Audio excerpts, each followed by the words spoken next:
So I've already made the chainsaw rack, but it's not very portable. So it's good to put the chainsaws in, but when I store it down there at this end of the workshop, and I could just take it to the door, or take it out to the door and out and move it around the garden easier. I'm going to put these wheels on. So I've just took these caster wheels off an old buffet, my nan's old buffet, and then the width, this is the width of the base of the chainsaw rack, so that's 17 centimeters, and then I've done 1.5 centimeters from the top, so it's going to be like a half lap joint. So the width of the base, take that out, so then that will just slot over the base of the chainsaw rack, and then you've got plenty of room to put your casters in. And a nice solid half lap joint, and I've extended them out 1.5 inches wider than the chainsaw rack for a bit more stability. So yeah, so now all I need to do is set the deck.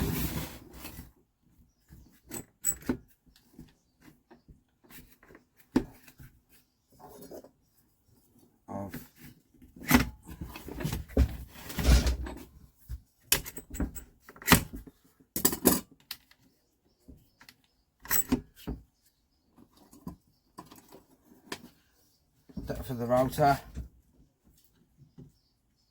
which looks pretty sweet.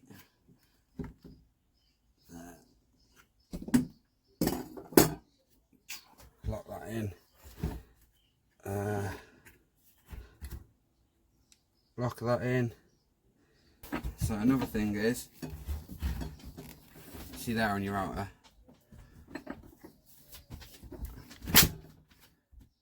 I think that's 1/4 inch each turn. So if I turn it, say 1, 2, so that the measuring rod there is now a 1/2 inch higher than the final measurement we want.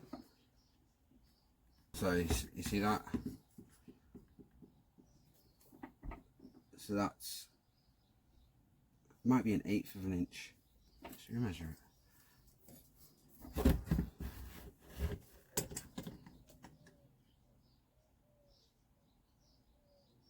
1/8 of an inch. Yeah, so that's 1/8 of an inch. So if I turn that, so what's 1.5 centimeters? It's like just over 1/2 an inch, isn't it? So we're going just over 1/2 an inch in. So if I turn it back 4, so there, 1 depth.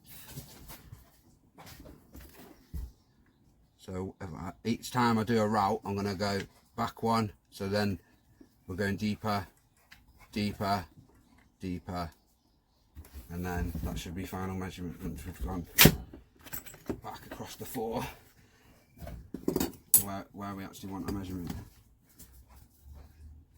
Except I haven't gone back 4, I've gone back 3. So back to there.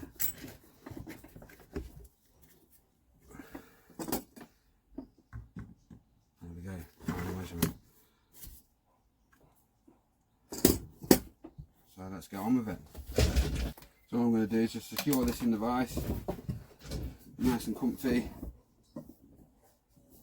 and then just the same on the other feet support, legs wheel support. You don't want to get that dust in your mouth. 5, 6.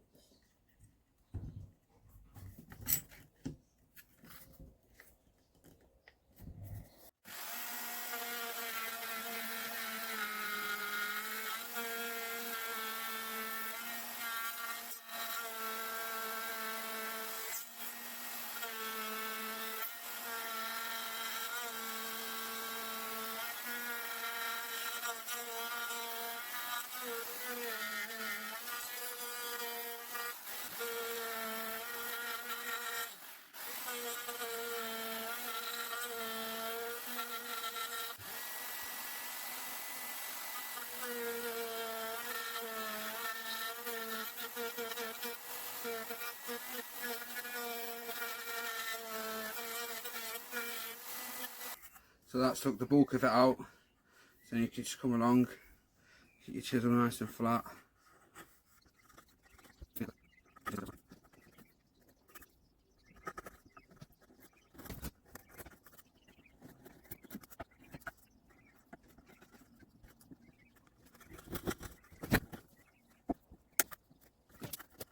Just take these messy bits off the corner there.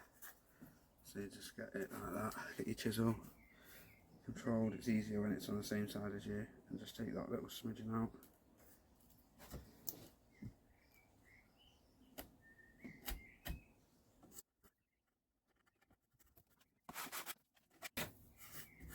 See if it fits. Nice. When I put the feet supports on, it's a bit rocky, so I've looked at it, looked at this piece, and I don't know if you can see, but here it's like it goes up like that and then flat. So I'm gonna take a bit of the middle out, see if we can't get it to join a bit better. So a bit of wax on your plane, and then always go back, go out. So your blade's not touching anything. Okay, and then as I'm moving forward, I'm going to be turning that ever so slightly. So you've got to take out the little bit of play that it leaves when you go back, so you'll feel it start going tight. And then once you're there, just keep turning ever so slightly.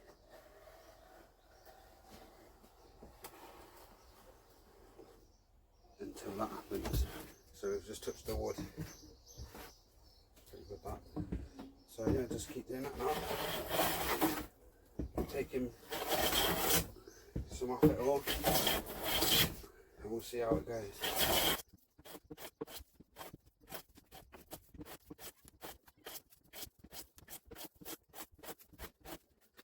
You can put your plane on there and just look how much it's rocking.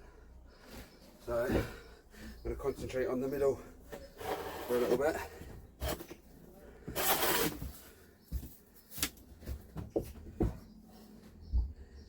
And you don't want the base of your plane getting too hot, so that's why I'm putting the wax on there, to reduce the friction, because it gets too hot, it makes the metal weak and it can like bend out of shape and that. So keep it waxed up.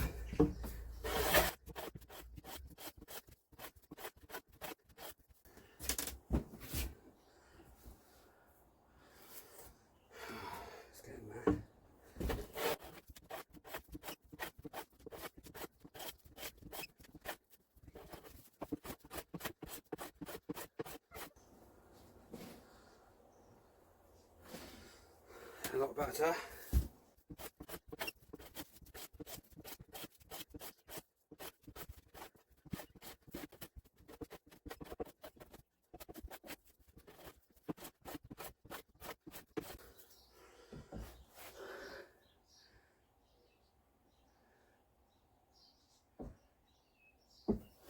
So it's like there, needs the most taken out.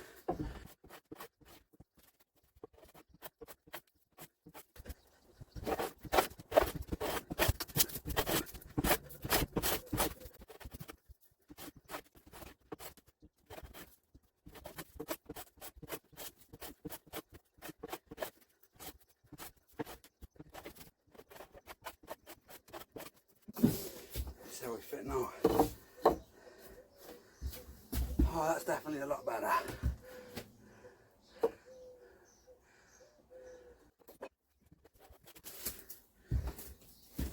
Now it's getting more level as well, because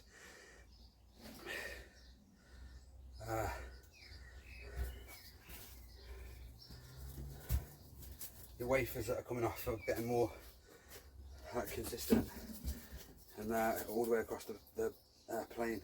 So the way I've sharpened the plane, it's got like a slightly deeper in the middle, so it's like a semicircle, but that's exaggerating, so it's not a full semicircle. So when it's higher, so it was just higher in this part, I'd only scrape that part. And once they start getting more level, you're going from a shaving that big to a shaving full, and you know you're getting more level then. So it starts with when you're sharp, when you're sharp and you're playing super good, important as well. And I reckon I'm happy with that now. So lad, what we want. Sweating. So all I've done is I've planed the bottom of this so it's more, so it's square, so this isn't so wobbly in there. The leg support, the feet support. So just put that on there, make sure it's square. Line that side, line the other side, mark left, in case these so obviously this is just recycled wood that someone give me, so they're not going to be the same size, dried out more or whatever. So yeah, so then I'm just going to route that out, same as we did on this, so then it's a proper half lap joint, nice and structurally strong. So I know I've got guaranteed straight, nice straight edges, side walls. I'm going to saw this down first. And this is a push saw, but when it's on the end grain like that, I like to start by pulling it a little bit, just to try and break the fibres so they don't tear out the opposite way. Because obviously the corner, if I'm pushing it out, wants to snap. So that's what would have happened. And then once you've got it going, now we know we've got nice straight side walls. Use the router to take it out in between. Nice, perfect, snug fit.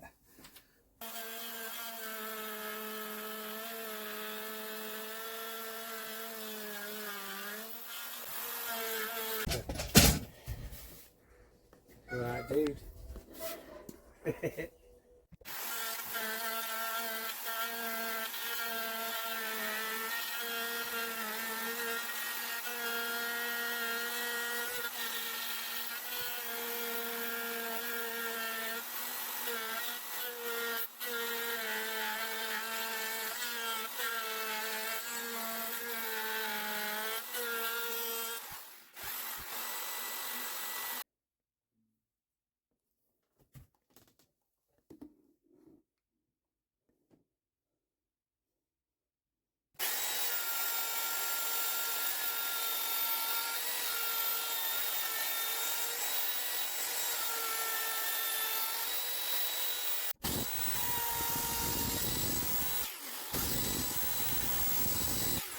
So I've got 6mm dowels. I've already set my drill bit so that it's going into the other wood about ½ inch, so you get a nice good connection. So I reckon 3 dowels.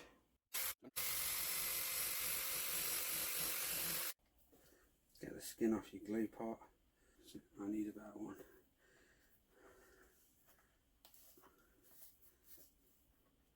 Well, what I reckon would work as well actually if I just sanded the nipple down a bit. Some glue in there.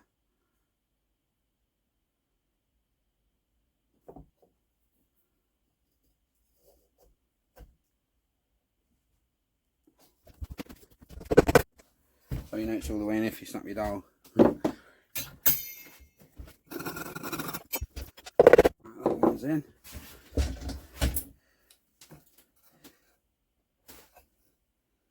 And why I put one in straight away is just so I don't have to have clamps on here and it's all awkward and that. So just hold. I know it's hot in position. It hasn't moved a bit, so this dowel's where it's going, and then your holes are going to line up. Instead of if I drilled the first one and say it moved a bit, and I drilled the other two, that one wouldn't line up.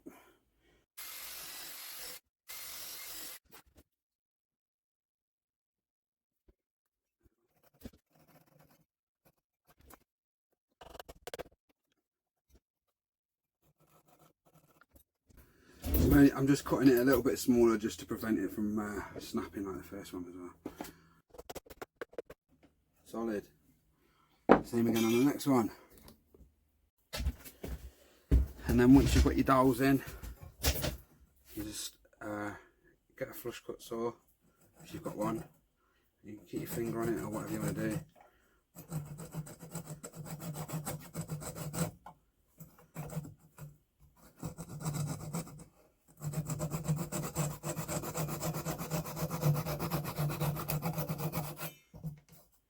And if you haven't got a flush cut saw, just use any saw you've got. So this would probably be the worst one to use because it's got the extra rigid metal there. So if you're just a normal hand, sort of even easier than using this. And just the same thing, just keep your blade flat on.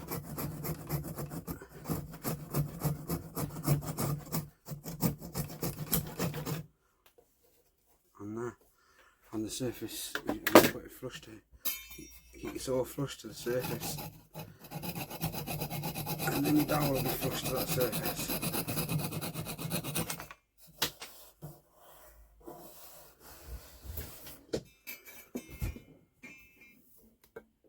Feet next.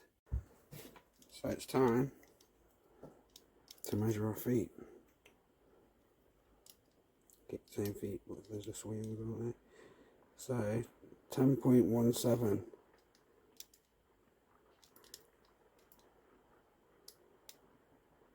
9.56, what a weird measurement. So I'm just going to go with a 10mm anyway, so I haven't got any 9.56s or 9s or anything closer to it. 10mm speed bit. So I reckon just going to put the foot about there. I might just do that actually. Use the foot as the measurement. So put the foot on the end, put a line, same again down this end. Ooh.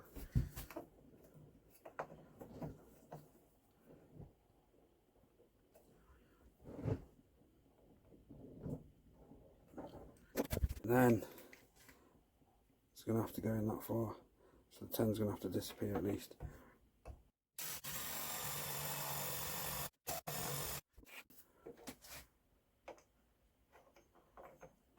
Nice. And then same again on this end.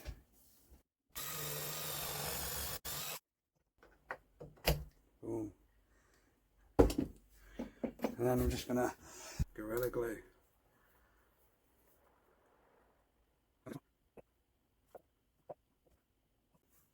Blob for look on the bottom. Blob for look.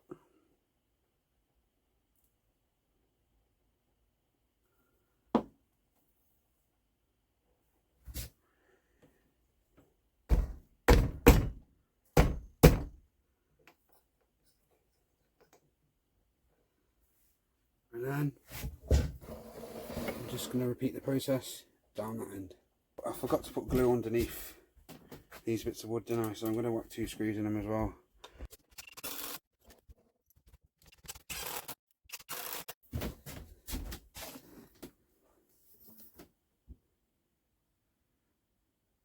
Put the feet on.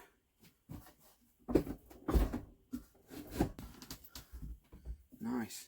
That's easier.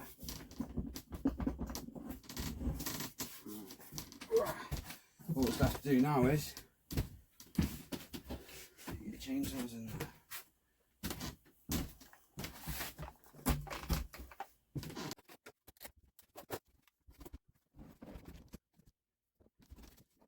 There we go.